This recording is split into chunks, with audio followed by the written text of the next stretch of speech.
Comedy show अगर देखना हो तो चुनाव आयोग की प्रेस कॉन्फ्रेंस देख लीजिए। चुनाव आयोग से ये सवाल था कि कैसे इतना बड़ा आपने एसआईआर का फैसला लिया।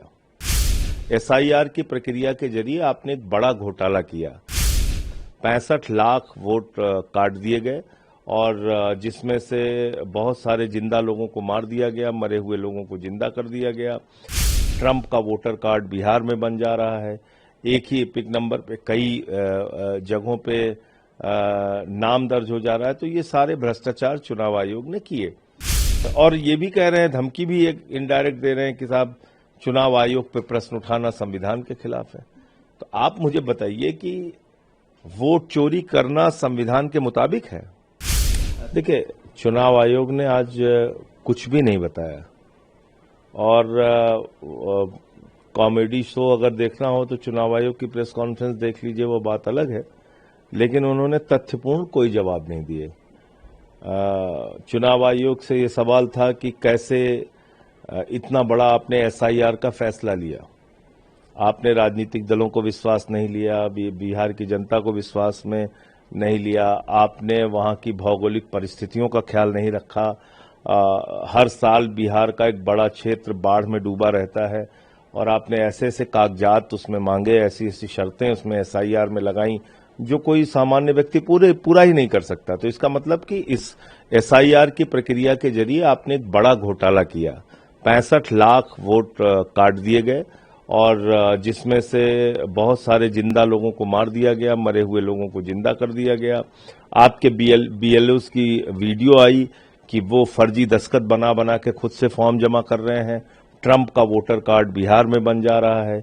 एक ही एपिक नंबर पे कई जगहों पे नाम दर्ज हो जा रहा है। तो ये सारे भ्रष्टाचार चुनाव आयोग ने किए, लेकिन इस पे आज कोई जवाब नहीं दिया उन्होंने। अब ये खलबली क्यों है? ये खलबली इसलिए है कि सुप्रीम कोर्ट ने कहा कि साहब आप 65 लाख लोगों के नाम जारी कीजिए और ये बताइए कि किस वजह से आपने किसके नाम काटे हैं।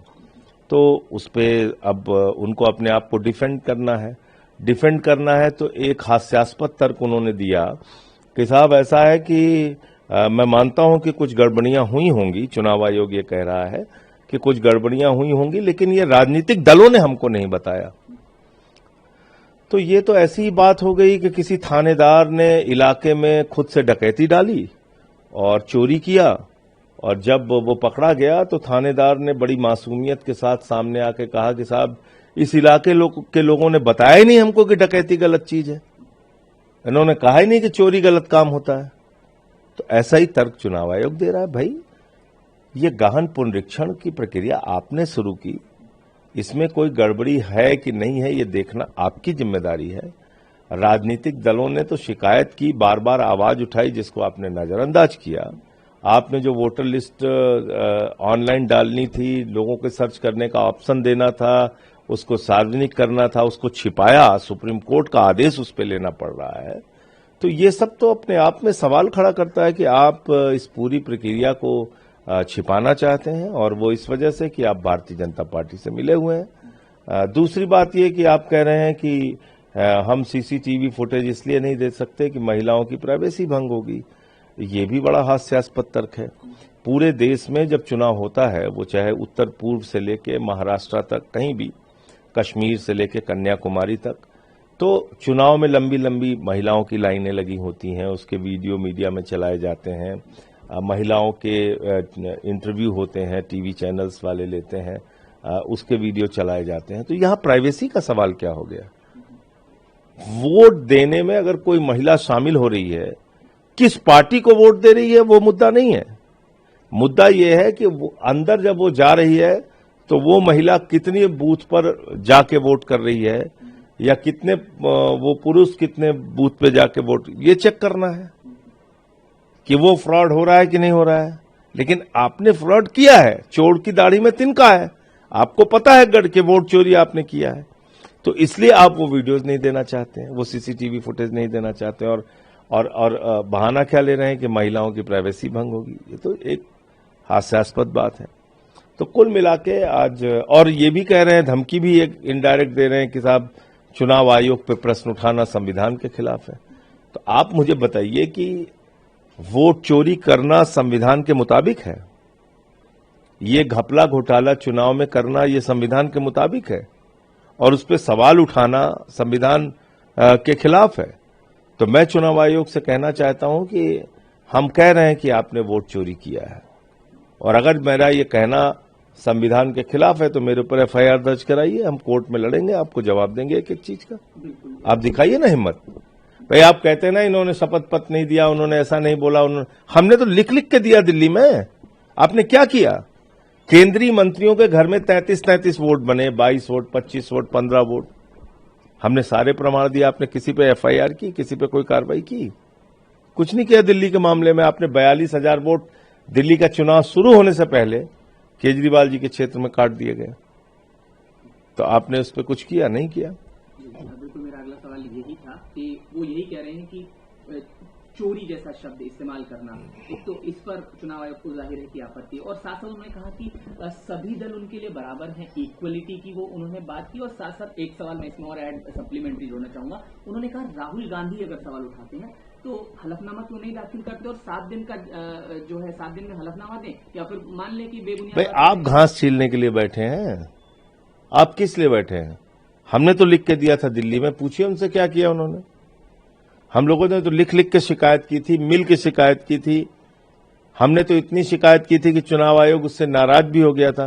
पूछिए उनसे क्या कार्रवाई किया उन्होंने, बताएं ना। हमने तो लिख के दिया था एक एक चीज।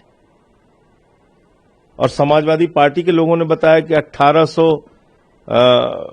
एफिडेविट उन्होंने दिया है अपनी ओर से। तो क्या कार्रवाई किया उन्होंने? खाली चीजों को उलझाने के लिए। तो ये जो ज्ञानेश कुमार है, ये अज्ञानेश कुमार है। इनका ज्ञान जो है वो खत्म हो चुका है। ये ऐसी हास्यास्पद बातें करके अपने आप को हर दिन लोगों के सामने एक्सपोज कर रहे हैं। चुनाव आयोग चिल्ला चिल्ला के प्रतिदिन कह रहा है कि चुनाव आयोग ने वोट चोरी की है और वो पकड़े जा रहे हैं। क्यों बच रहे हो भैया तुम? और क्यों तुम्हारे पक्ष में बीजेपी बोलती है और तो कोई राजनीतिक दल तुम्हारे पक्ष में नहीं बोलता? सिर्फ बीजेपी तुम्हारे पक्ष में क्यों बोलती है? क्योंकि तुम उनके साथ मिलकर वोट चोरी कर रहे हो। और अगर ये कहना संविधान के खिलाफ है तो जैसे वो शपथ पत्र की बात कर रहे हैं, हम चुनाव आयोग से कह रहे हैं मेरे खिलाफ एफआईआर दर्ज कराइए, हम अदालत में जवाब देंगे। आप कैसे वोट चोर हैं बताएंगे?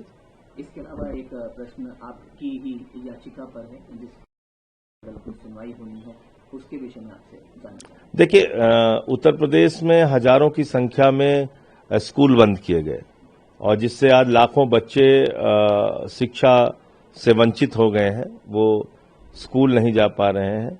पहले तो वो स्कूल बंद इसलिए किया गया कि उनके पास मिड डे मील का इंतजाम नहीं था, उनके पास बैठने के लिए डेस्क बेंच नहीं था, टॉयलेट का इंतजाम नहीं था, उनके पास जो बिजली पंखे की सुविधाएं नहीं थी और 6 साल के पहले एडमिशन नहीं होता था। तो संख्या कम हो गई। तो इन्होंने एक आधार बना के वो सारे स्कूल बंद कर दिए। अब इसी को लेकर हमने सड़क पे भी लड़ाई लड़ी, संसद में भी लड़ाई लड़ी और कल सुप्रीम कोर्ट में माननीय प्रख्यात हमारे अधिवक्ता माननीय कपिल सिब्बल जी उन बच्चों के माँ बाप की पीड़ा और बच्चों की पीड़ा को माननीय सर्वोच्च न्यायालय के सामने रखेंगे और मुझे लगता है कि इंसाफ बच्चों को मिलना चाहिए।